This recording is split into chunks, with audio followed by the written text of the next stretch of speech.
Got an email from a listener last week that said, you guys should talk more about points per game. Why do I care about where these players finish? Tell me how they did points per game.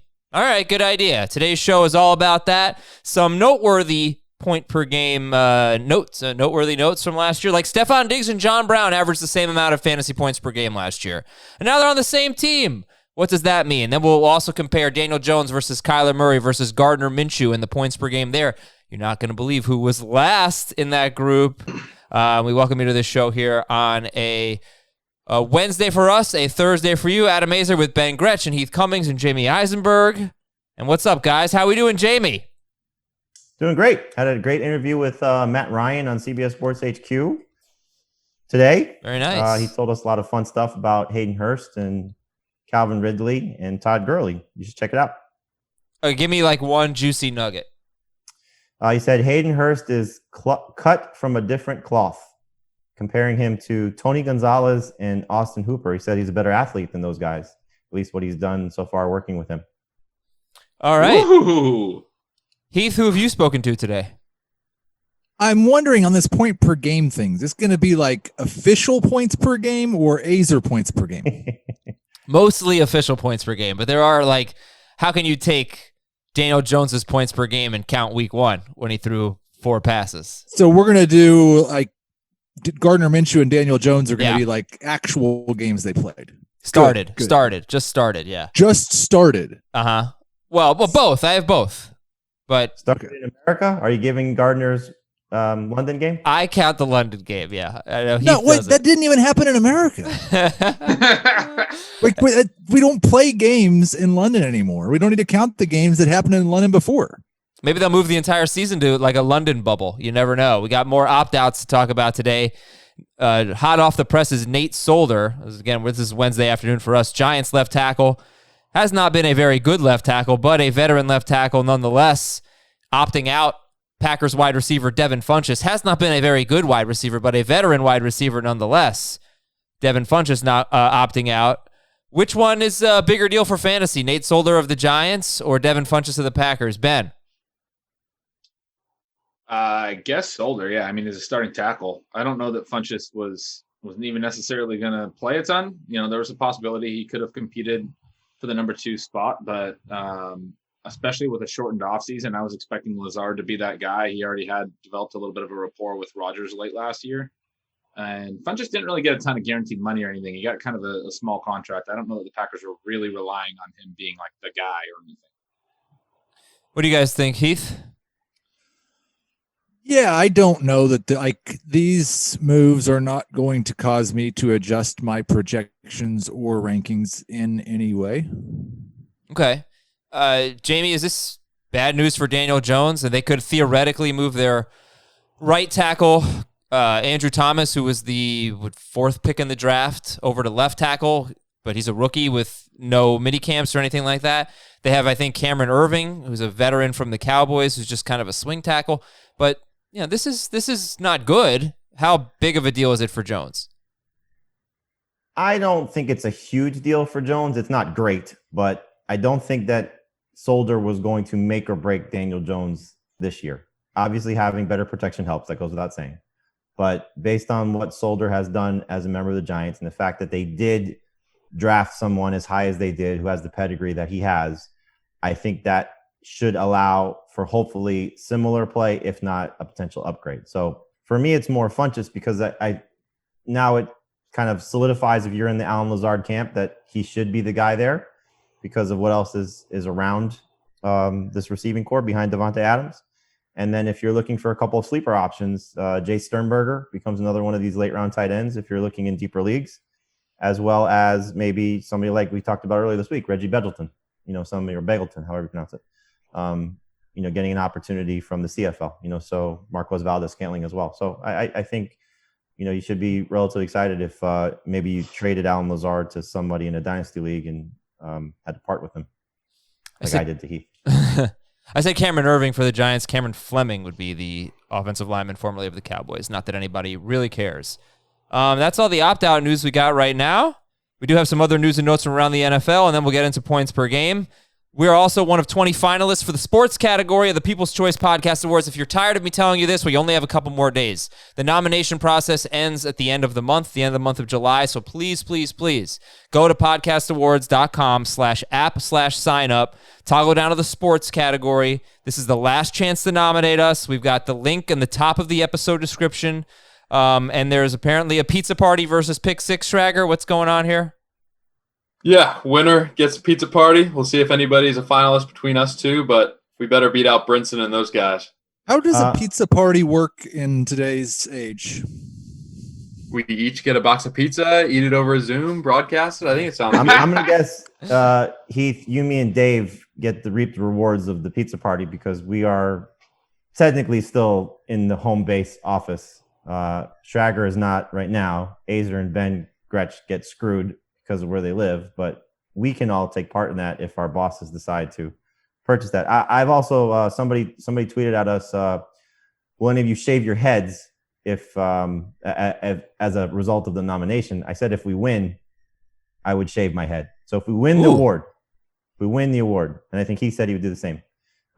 If we win, not just be nominated, win. We have to win. I'll shave my head. Okay. So, wait, I'm not going to be feeling any pressure here. I'm keeping my hair. It's great. You know what? Screw it. I will shave Jamie's head also if we win, okay? I am in. I love it. I think I'll tell you what. I will meet you at a neutral site, and you can shave my head. We'll do it on the air. Okay. Let's like North Carolina or something like that. Okay, we'll drive. Whatever's halfway. We'll driving distance. No problem. And join our Facebook group, everybody. Search Fantasy Football Today on Facebook. The link to that is also in the episode description. You can chat with our FFT team throughout the year. Fantasy Football Today on Facebook. Let's go through some news and notes. I forgot the biggest one. That Lamar Jackson wants Antonio Brown, it seems. Is lobbying for him a little bit. Meanwhile, the Ravens have talked to Jordan Reed and Delaney Walker, according to The Athletic. Heath, anything here with these developments? It is interesting how it seems like all the quarterbacks want Antonio Brown, and he's unretired now for the 17th time. So it's something to watch. I still think it's really tough, to bring in free agents at this point. So we may have to wait a little while longer, but it's kind of hard to believe that somebody won't take a shot at some point. All right, we'll play a fun hypothetical. I think everybody's got Mahomes ranked ahead of Jackson in 6-point per passing touchdown leagues. If the Ravens sign Antonio Brown, no. If the Ravens sign Antonio Brown, are you still taking Mahomes over Jackson? Yes.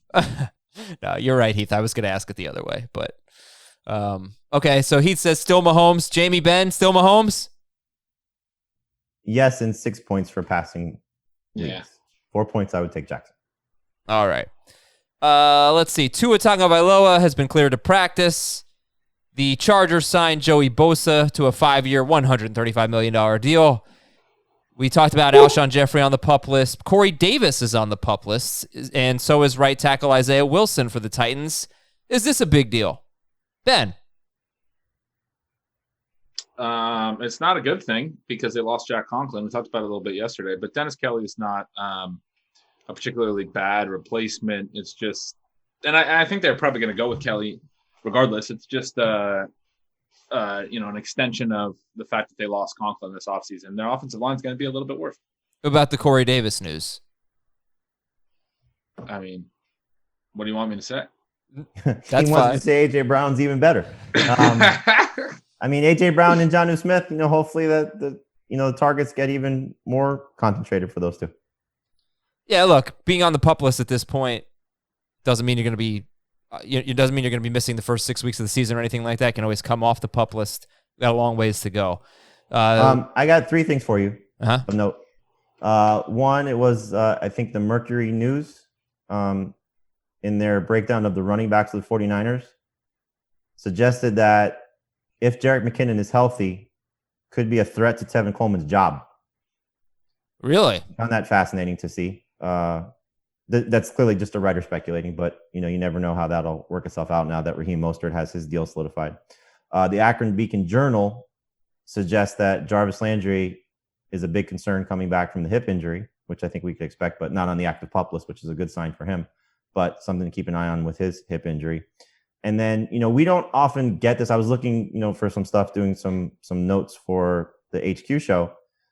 Will Fuller not being on the active PUP list, I think, is a great sign.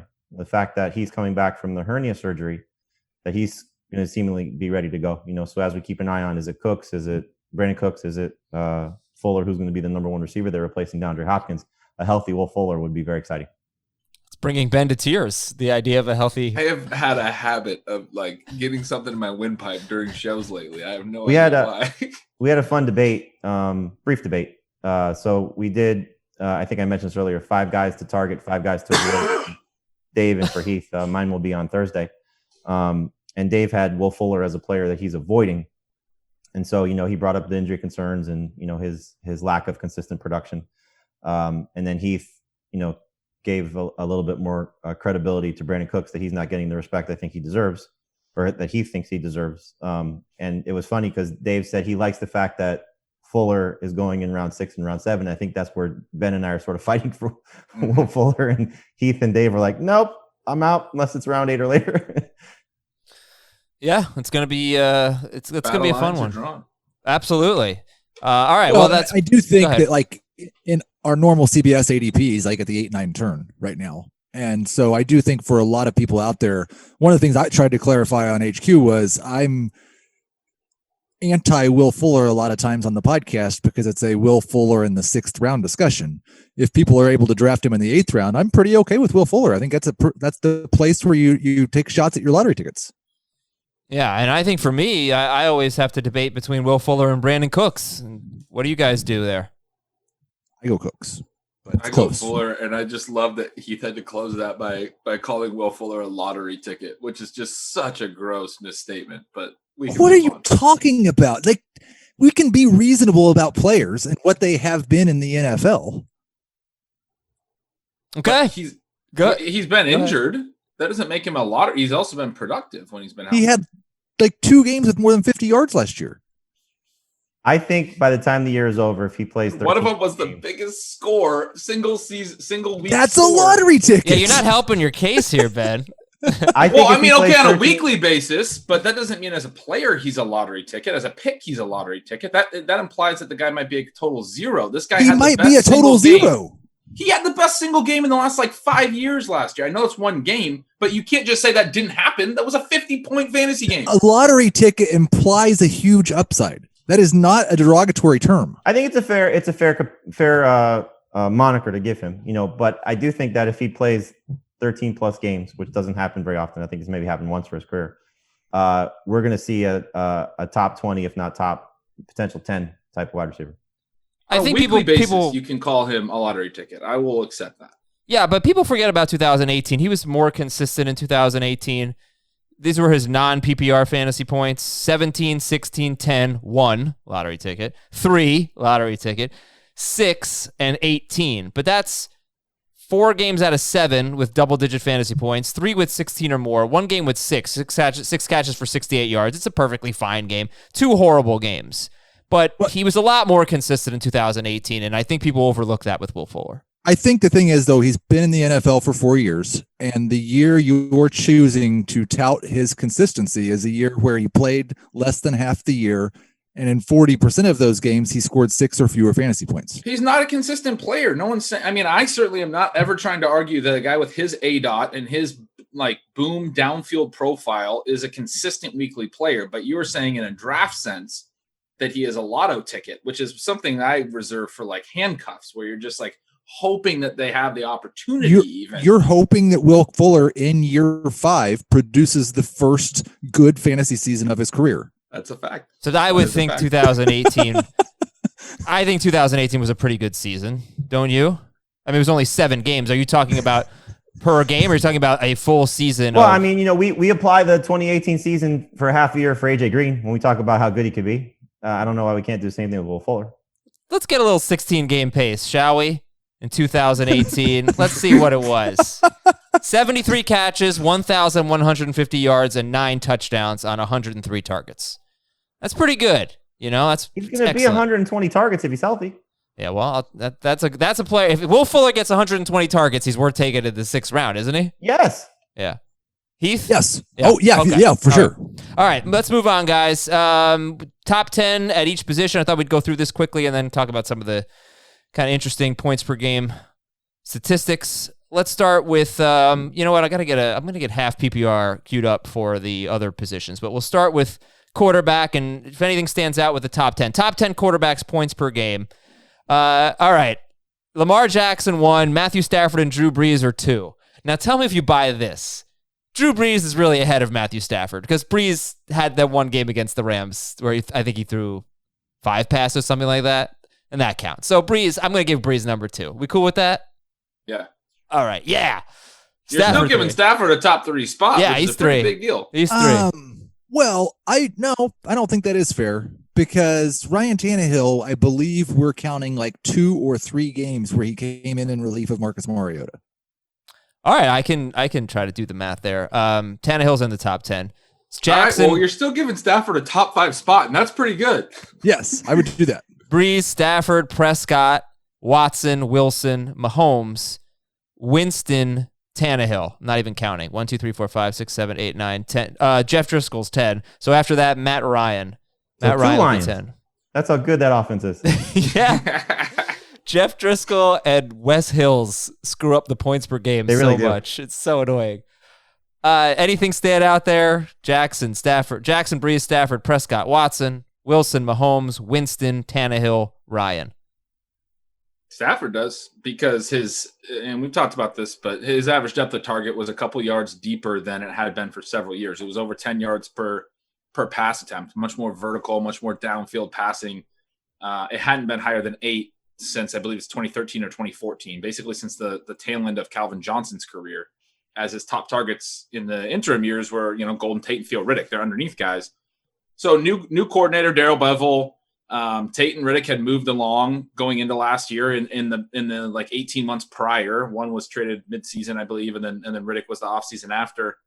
And then Stafford, now with Golladay and Jones has a completely different passing profile, throwing way more vertically and racks up a lot more numbers. Now his efficiency's got to regress a little bit, but I think he's a really interesting late round guy. What is Mahomes points per game if you take out the Denver game? And he got hurt. All right. That's a good one too. He only played a quarter in that game. You didn't either stat that one? Well, no, I didn't do that for every. Come on, stop. Please don't do that to me. All right, Stafford's going to wind up QB 8 by the time we're done with this. How many games did Mahomes play? He missed 2, but he only played a quarter in the Denver game. Yeah, so you want to divide by 13.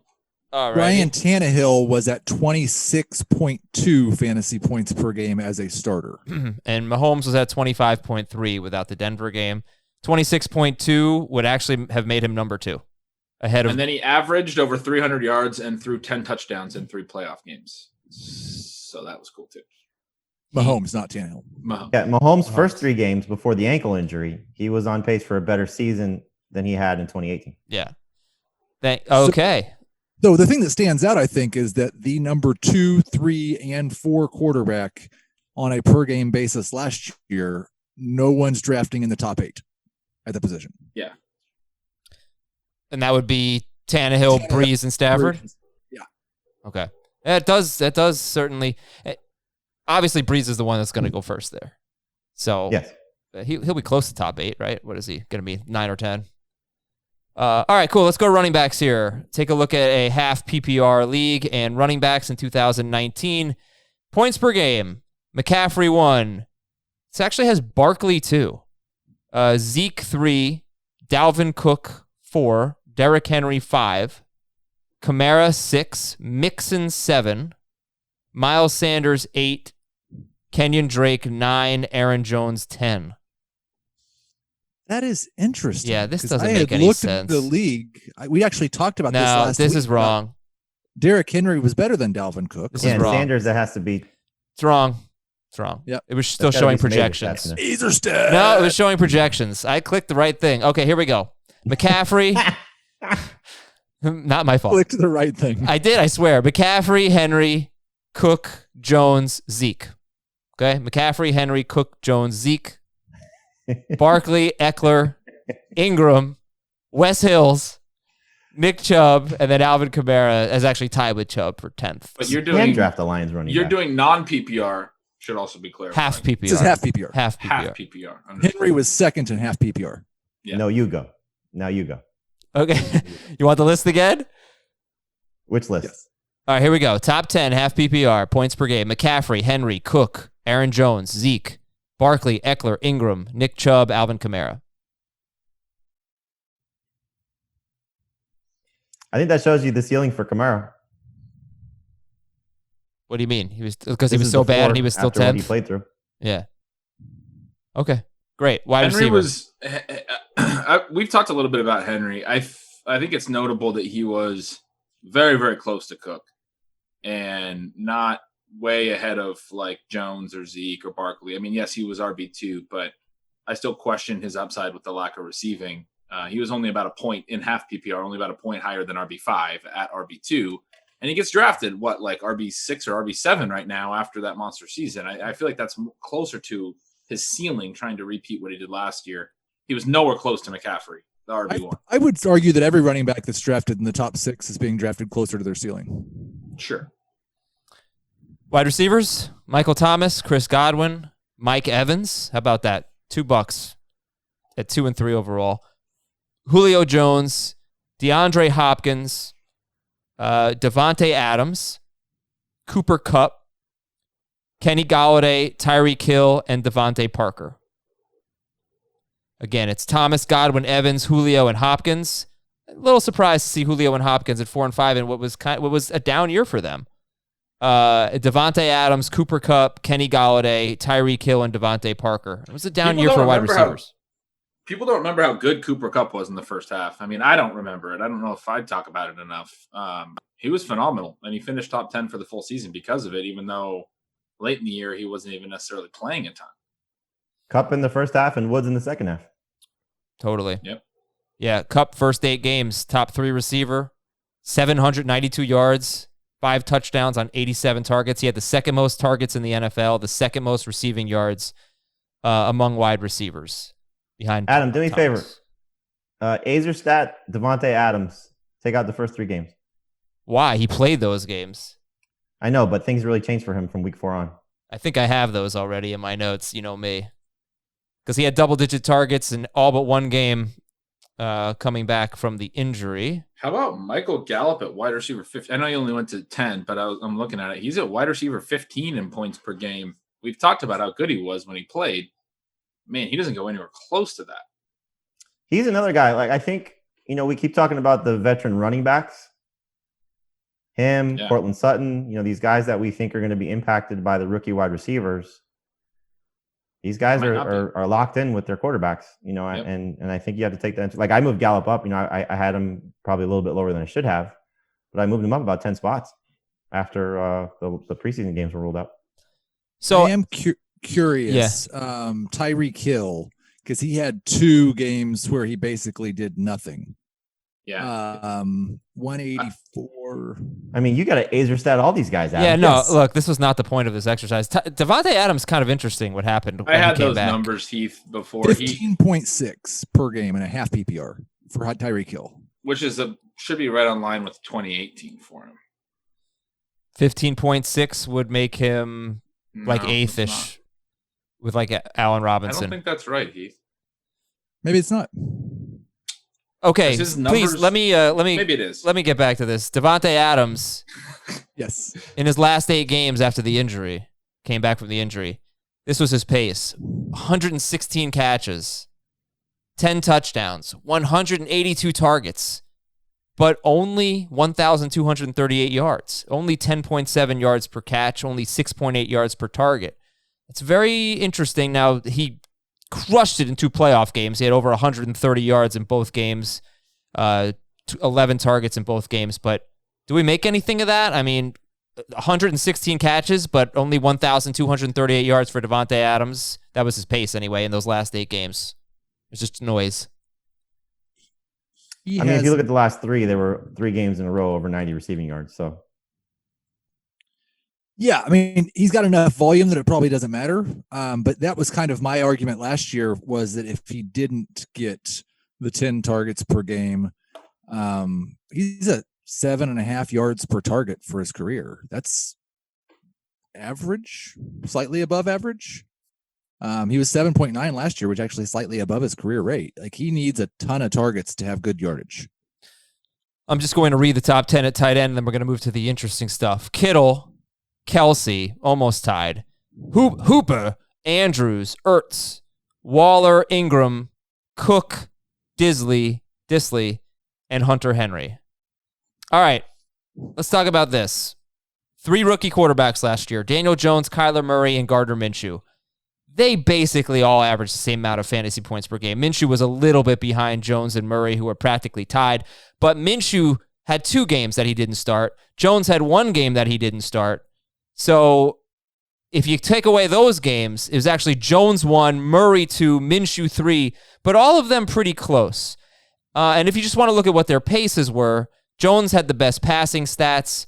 Murray had the best rushing stats. Minshew was right in the middle there. Murray and Minshew had very similar passing stats. Jones had the most turnovers. Minshew also had a bit of a fumble problem, which I didn't realize. He was on pace for 16 fumbles, 9 lost in his starts. Murray lost 2 fumbles all year, and I think they were both in the last game of the season. But just in general, guys, the fact that those 3 quarterbacks were so close in fantasy points per game, Jamie, what do you make of that with Minshew, Murray, and Jones? I mean, look, Murray got such a big addition this offseason that, the hope is he takes a significant leap forward. But what you're kind of buying into with him because he's being drafted as a top 6 quarterback, whether he's 3 or 6, he's going in that range, and his ADP is in the 4th round on CBS. The other 2 guys are lottery ticket quarterbacks, to tie in our previous conversation. Or earlier conversation, excuse me. Jones showed you what his upside could be with those 4 games over 30 fantasy points. You know that he has a chance to run a little bit. Both these guys do. Minshew was actually the number 6 quarterback in rushing yards last year with the games that he played. Jones would have been the number 6 quarterback on a 16-game basis. So they both have the chance, I think, if they can run a little bit more. They were the pace for Jones and what Minshew did shy of 400 yards rushing. If they can get to that 500-yard threshold, that would be awesome. So the receiving core for the Giants is potentially great if everybody's healthy. Offensive line could be an issue now. But, if you're going to be in the camp of wait on quarterback, which I think as a whole, we will tell you that, you could take both those guys, Jones and Minshew, and know that you're getting what was a floor last year of around 20 fantasy points with the ceiling to potentially be a lot better. So I like Jones better than Minshew, but I can certainly see the upside in both. And I also kind of want to throw out that both those guys didn't play a full season. We are using smaller samples, and Murray did. And while that's not, the biggest deal in the world, for them, the hope, I think, is you see them maintain the pace that they showed in a kind of a small sample over a 16-game season. They'd be low-end QB1s. Murray was last year in both scoring systems for the full season stats, not for points per game. Yeah, not per game, right. But the note on Murray, that is basically his floor, as I see it. I mean, he had 3,700 passing yards. I don't know that he'll get much fewer than that. We expect Arizona to run more plays because their pace, all those things. He also only had 20 passing TDs because in 5 of his first 8 career games, which were also the first 8 career games of head coach Cliff Kingsbury's NFL career, he threw 0 touchdown passes in 5 of those 8 games. That's very rare, frankly. He had a 2.4% pass TD rate in that first half, 5.2% in the second half, more than double.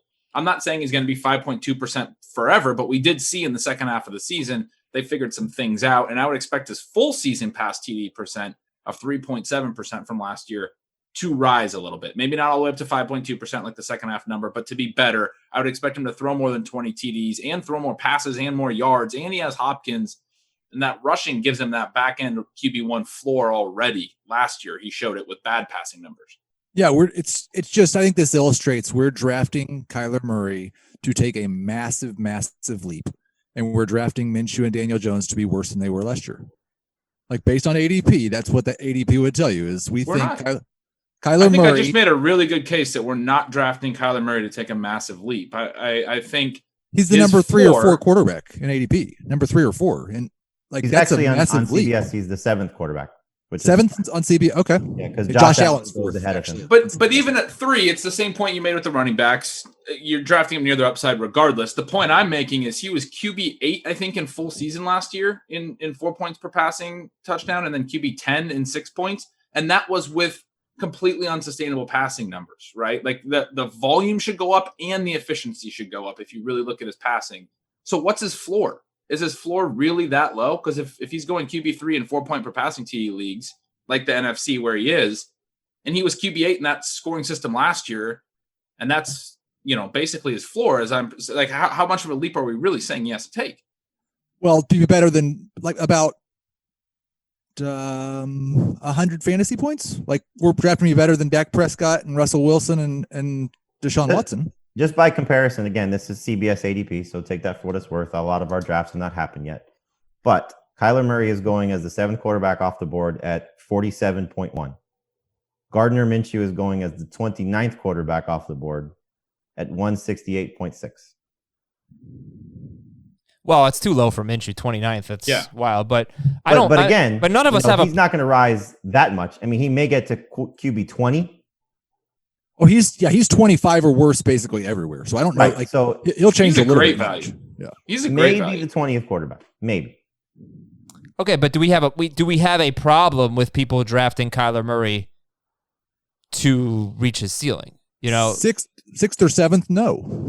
What about 3rd or 4th? I don't see an argument to draft him over Dak. So on our side again, Dak is the 3rd quarterback, and he is going. His ADP is like 26th, but he's essentially the 23rd player being drafted, so he's being selected at the end of round 2.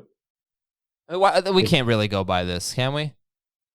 Well, I mean, it's the site we work for. So yeah, but it's by we know what it is. It's too early in the process. It's all within a relative. It's all early. within a relative range of every other site when you talk about ADP. Some of the guys are skewed a little bit, but it's within the same range. So like on NFPC, Kyler's going 3rd, but Watson's going 6th, and they're all 13 picks apart from 53 to 66. Like that's the other kind of right. This is a 20 draft difference, 20 draft spot difference. Yeah. I'm assuming there's some auto picks in there and some projections that are, Yeah, like I said, our ADP will change, but it's going to change. Yeah, not like so skewed from other ADPs. But the point I was trying to make, and I kind of cut Jamie off, sorry, but with the fact that the QB3 through QB6, they're going close in a lot of places, except for Jamie just referenced on CBS. Dak's going really high, and Murray's going a lot later. But when they do go similarly, it doesn't matter that Kyler Murray's QB3. He's not being drafted right behind Patrick Mahomes in the 2nd round, right? Like he's being drafted in a big group with QB3 through QB6. And that's where I'm saying, like, I do think the floor to ceiling range matters. I don't think we're drafting him at a place where we're projecting him to be some kind of massive superstar. There is a ton of upside here. There is a ton of passing upside as well as the rushing upside. There is the shades of Lamar Jackson. He's way more Lamar Jackson than Baker Mayfield, which people are comparing him to based on ADP, the 2nd-year guy that we're all lofting up too high. But his rushing gives him a floor and a ceiling combination that Baker didn't have last year. And he already showed that last year. He showed that floor last year. And I don't think we're drafting him just for ceiling. His floor is high enough that he belongs in this group. Okay, let's go to running backs. How about this? In PPR, James Conner averaged more fantasy points per game than Joe Mixon. And that was with Conner leaving 2 games very early with injury and having basically no stats in those games. And yet he still outscored Joe Mixon, James Conner did, in PPR. In half PPR, they're almost tied. In non-PPR, Joe Mixon was better than Conner on a per-game basis. I don't know about if you take out those 2 games, but I thought that was really interesting, and it's the catches because his 16-game pace, if you take out the 2 games where he played less than 20% of the snaps, was 66 catches, 490 yards, and 6 touchdowns for Conner, and Mixon hasn't come anywhere close to that. So, Heath, what do you make of that? James Conner, better per game than Joe Mixon last year in PPR and tied in half PPR.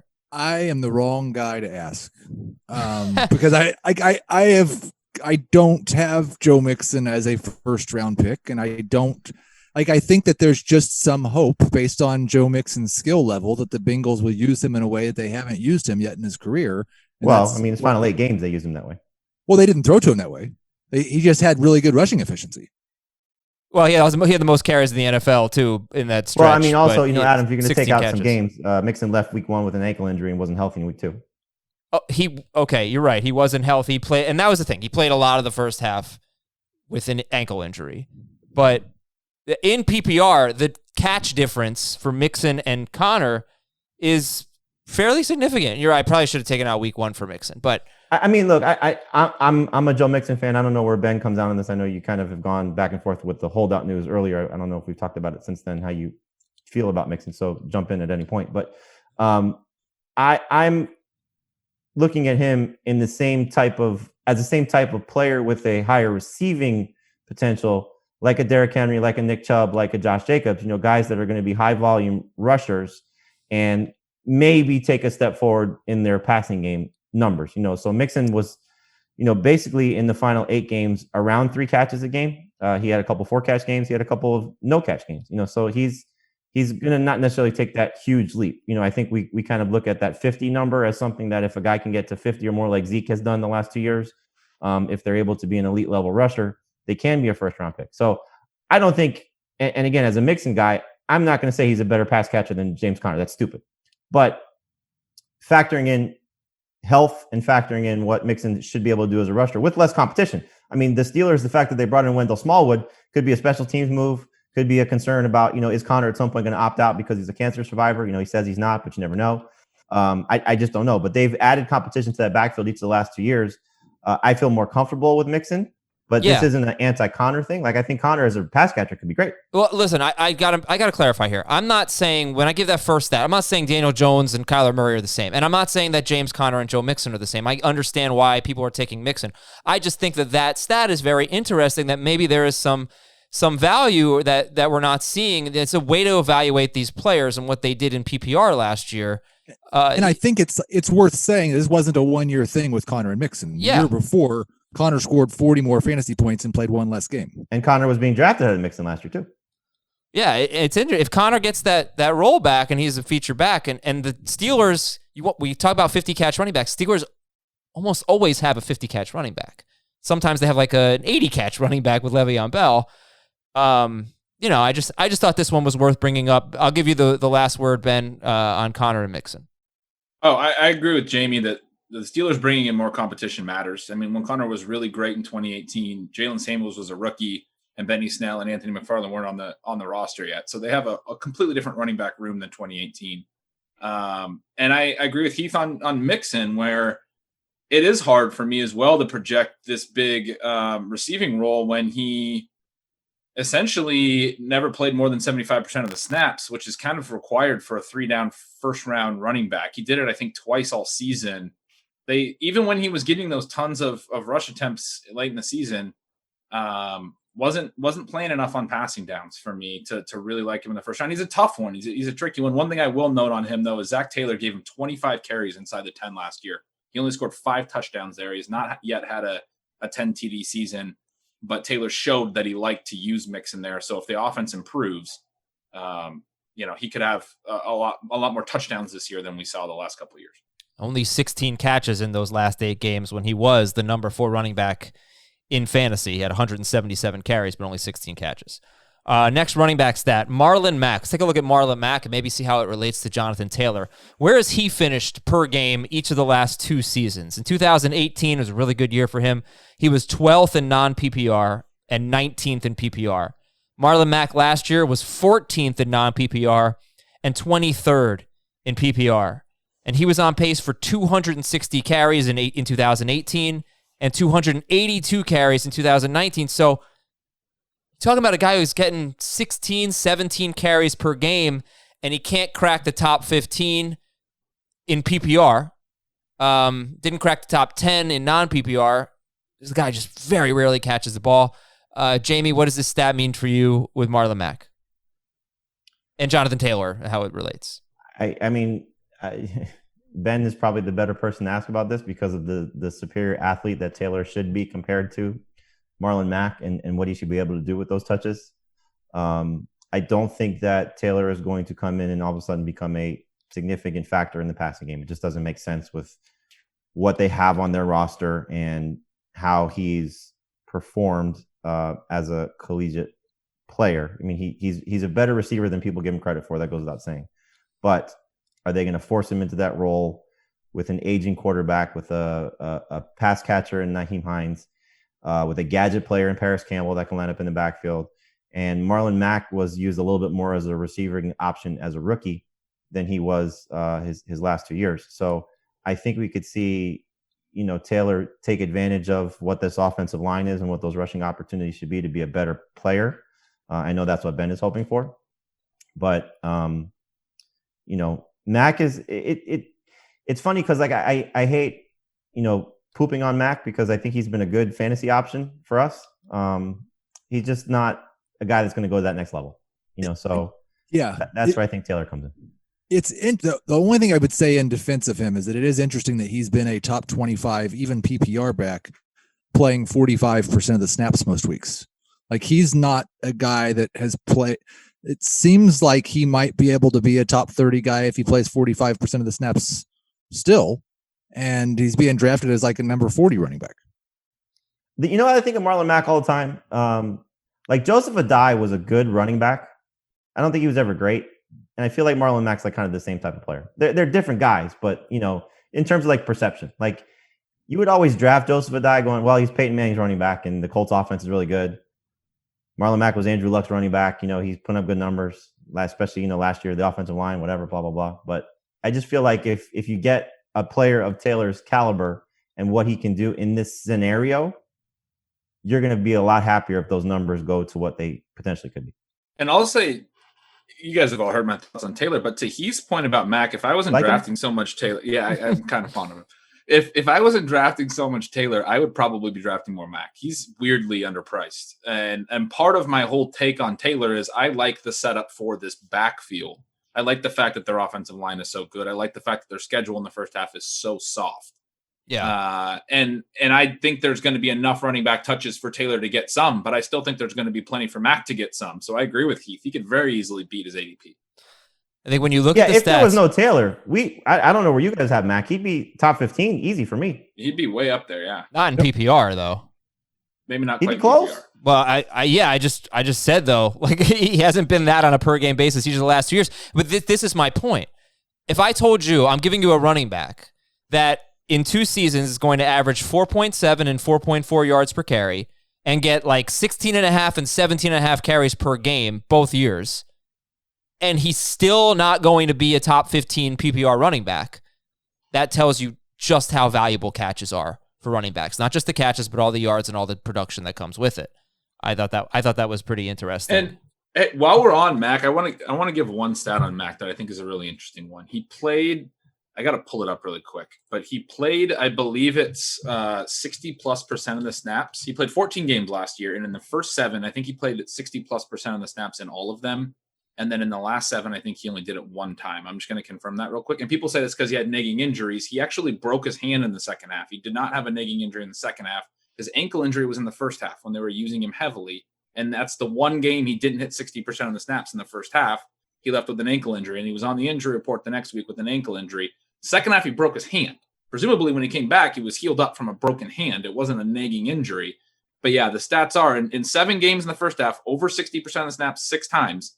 And then in the second half, he didn't hit 60% once. So I kind of feel like Indianapolis already kind of made their decision last year that they tried the 3 down or full workload Marlon Mack, and they didn't want to do that. All right, guys. Adam, I got to go do a hit for HQ on the Jaguars. Heath, what would you like me to say about Gardner Minshew? Basically, Kyler Murray just 10 rounds later. Kyler Murray. There we go. We've learned so much today. All right, everybody. We're going to take a quick break here on Fantasy Football today. When we come back, wide receiver and tight end stats, plus your Apple Podcast questions and your emails at fantasyfootball@cbsi.com. We'll be right back. Here, Heath have him in the rankings. In PPR is 28th. Ben, where do you have Julian Edelman in the rankings? 39th. Wow. 9th last year, guys. And Heath, you're the high guy. So 19th in non-PPR, 9th in PPR. I'll tell you where he was in half PPR, but are we too low on Edelman? I should tell you where I have him in projections, though, because it's a lot higher than that. But sorry, let Heath comment. Yeah, I think we are too. I think we are, especially with half of the Patriots defense choosing not to play this year. Now, I do think that could hurt their play volume. One of the reasons they've been able to run a lot of plays is because their defense has been really good, and that helps. But I kind of went through a stage this summer where I thought Bill Belichick is just going to run the ball 60% of the time and play good defense, and that's enough to win the AFC East. And now I don't really think that probably is with his defensive situation. And N'Keal Harry certainly has upside and talent, but the expectation should probably be that Julian Edelman's going to lead the team in targets. And so, yeah, I think we're probably too low on Julian Edelman. I agree with pretty much all that. And he comes out 29th in my projections. And I'm a little bit low on him in projections, but definitely have him leading the team, as he said. And I agree with his comments on the defense.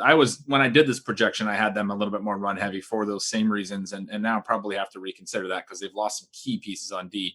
The problem for me with Edelman is he's 34 years old. He played 16 games last year, and that was great. That was the first time since 2016, and that was the first time since 2013. He missed all of the 2017 season. He's missed huge parts of other seasons. And again, he's 34 now. And then also we know that he's missing Tom Brady, and so much of his production came with that preternatural connection with the option routes and everything else. That's going to take a little bit of getting used to with Cam Newton. I still agree with everything he said about the targets and everything. I just don't take him. I have him ranked so low because I don't take him because of his age and his injury history. It just at this point, like I would rather invest in a Will Fuller at the exact same. I have Fuller definitely ranked higher because he's a 26-year-old who, yes, hasn't shown us it yet, but there's guys that have struggled with injuries early in their careers. Fuller reminds me so much of Keenan Allen. It's different than Julian Edelman, who's never been able to play back-to-back 16-game seasons in his entire career. To be clear, I might be remembering this wrong. 2018, he was suspended for 4 games, right? Mm-hmm. So he has not missed a game due to injury since 2015. Okay. Well, but I forgot about that. Tore his ACL, didn't he? Yeah, he missed all of 2017. Missed the full season. Missed 2017. I'm sorry. There's not a whole season that isn't in the line. Right. But so he has missed almost as many games as Will Fuller last year. Yeah, the thing with Edelman is when I look at him where he is in the rankings, it's like you've got a lot of really high upside players that people are excited about, like McLaurin and AJ Brown and AJ Green and DJ Chark and DK Metcalf and all that. And it's hard, I think, for fantasy managers to draft Edelman over them. But you know what? Like, he was number 9 in points per game. Is he really going to be outside the top 30 this year? We'll see. Right.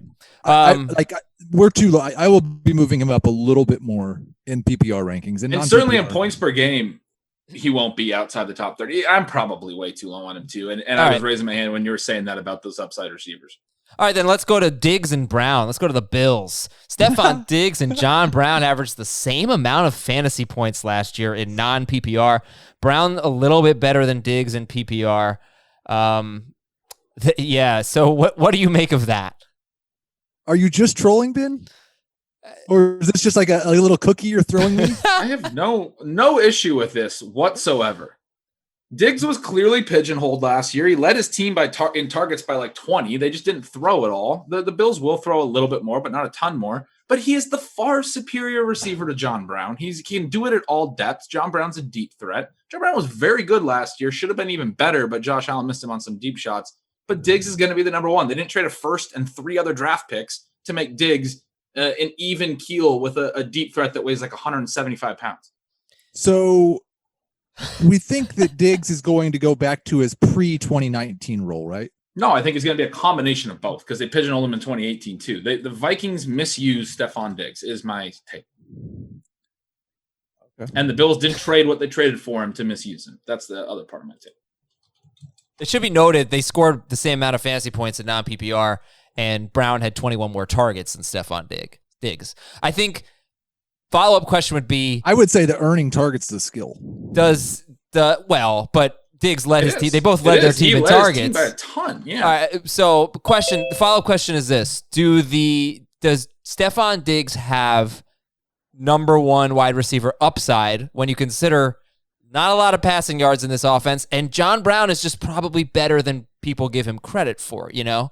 So that's the follow-up question. Does John Brown's presence limit Stephon Diggs' upside? Josh Allen's presence limits Stephon Diggs' upside. I agree with that. Oh, Jamie's back. I don't think what range we want to go to discuss upside. If we're talking about bins, and this is not a shot, but you brought it up, so I said bins, 1% outcomes thing, then of course he has top 12 upside. But I don't think like reasonable upside. I don't think Diggs has top 12 upside. I haven't projected in the top 12, so I completely disagree with that. How many targets do you think Diggs is going to get? I don't have him projected in the top 12. That was a lie. I did at one point, but I moved him down a little bit, obviously. He was I'm at 130. I'm at 130 targets. Wow. And far lower efficiency than typical for him because of Josh Allen.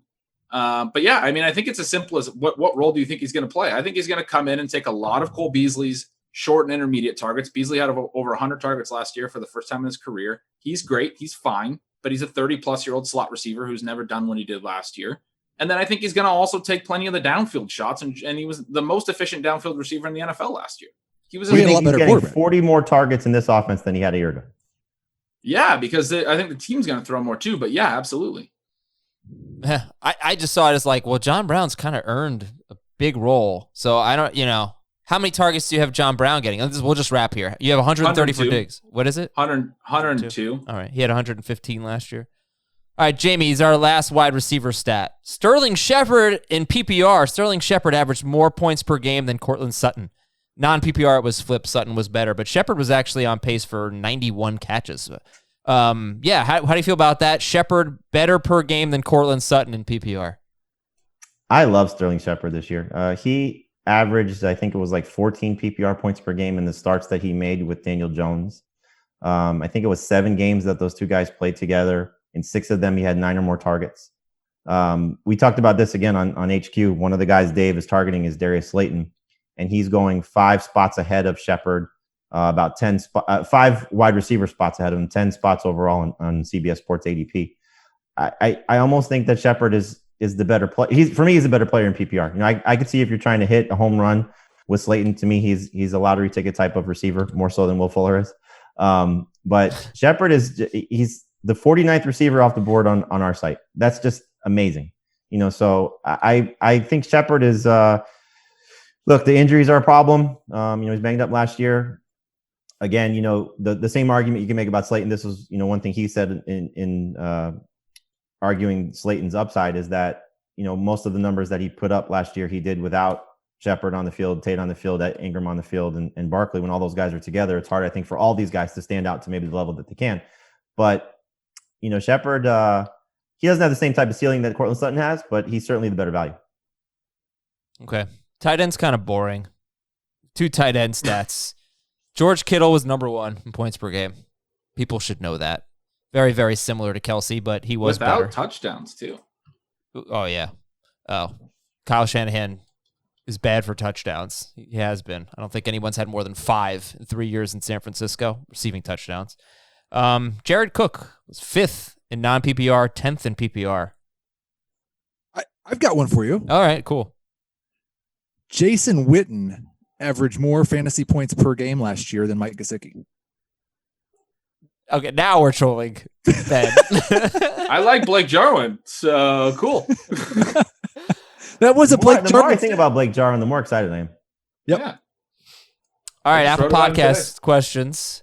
Thanks so much for your reviews, everybody. Appreciate it. And your questions from Don Pablo. Hey, Phil, Will, Jazz, and Carlton. Fresh Prince. 12-team non-PPR, 6 point per passing touchdown. Keep 1. Josh Jacobs in the 4th. Remember, it's non-PPR. Josh Jacobs in the 4th, Austin Eckler in the 8th, and Kyler Murray in the 10th. Keep 1? Mm-hmm.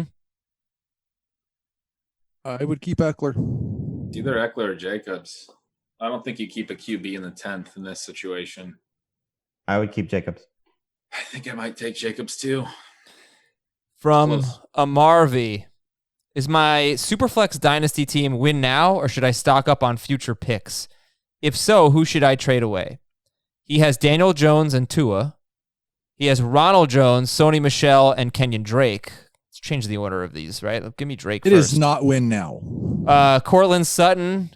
No, it's definitely not. Justin Jefferson, Henry Ruggs, Laviska Shenault, Hunter Henry, Chris Herndon, Cole Kmet. No, it's not win now. No. Trade Kenyon Drake and Courtland Sutton and Hunter Henry. And if somebody would give you something for him, Sony Michel as well. Why Sutton? Why trade him? I don't think this is going to be a win next year team either. Once you trade those guys, and I think by next year, Jerry Jeudy might be the number one on the Broncos. I'm not sure Sutton's value will be higher than it is right now. Next email from Flo John. Standard 10-team league, keep 3. Derrick Henry in the 3rd, Tyreek Hill in the 5th, Eckler in the 6th, Ertz in the 9th, and Hunt in the 10th. Henry, Hill, Eckler. Right? Henry in the 3rd, sure. Hill in the 5th, Eckler in the 6th. Not for me. It's on Ertz. Oh, it's standard? Yeah. This is non-PPR. Mm-hmm. Okay. I can understand Henry in the 3rd then. For me, it would be Hill and Eckler for sure. I was thinking Ertz in the 9th is a pretty interesting one, but in standard, I would probably go Henry, Hill, and Ertz. Yeah. From Evan Phillips, 36. Heath, I need to hear the story of you throwing out the first pitch at the Royals game. That happened? Yeah, I worked for a company in Kansas City, and we had a company event at the game, and so it was like 400 or 500 employees, and I won a drawing to get to throw the first game out. But unfortunately, I was like 22 years old when this happened, and we had like an enormous tent and free food and booze for 2 hours before the game. I got in trouble for bringing my drink onto the field at one point, but then I had a female employee was the catcher, and she was very concerned that I was going to throw one in the dirt and hit her in the shin.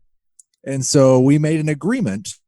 Okay, I'll throw it high. You just stand up, because I've seen them do that on the first pitch before. The catcher kind of stands up just a little bit early and they catch it. So I actually threw it right where I was aiming. And she completely froze, did not even move her glove, like just sat here like this. The ball goes over her head. The cameraman was behind her. And so I have the video of me throwing this ball and the cameraman at the last second ducking out of the way. And it went to the backstop. Oh, we got to see the video. Come on. Great. It's on VHS only. So one day. All right, we'll come over. Why don't you videotape it on your phone and tweet it out? Yeah, that works. It's not I think I need to take it to like a place and have it converted, because it's a pretty terrible, like this is a 20-year-old VHS. It all sounds bogus to me, Heath. A lot of excuses. Record on my phone. You think I would make up a story that makes me sound that bad? That doesn't make you sound bad necessarily. I think it's a funny story. I'm just kidding. All right, this is from M.W. Martin. You guys talk about the injury concerns for Dalvin Cook. What about Kamara's injury history? I don't think he has been able to put together a full 16 any year. I think that he sat out week 17 once, guys. Does Kamara have an injury history? No, he had a high ankle sprain last year. That's it. Yeah, I don't know. I don't know about this one. Sorry, M.W. Martin. I wouldn't be concerned about it. Anybody concerned about it? No. All right. He only missed 2 games with a high ankle sprain. Played through it. Guy's tough. I actually am unconcerned about it. From Chucky Buckle. I'm in a league where you pay real cash for each transaction after the draft.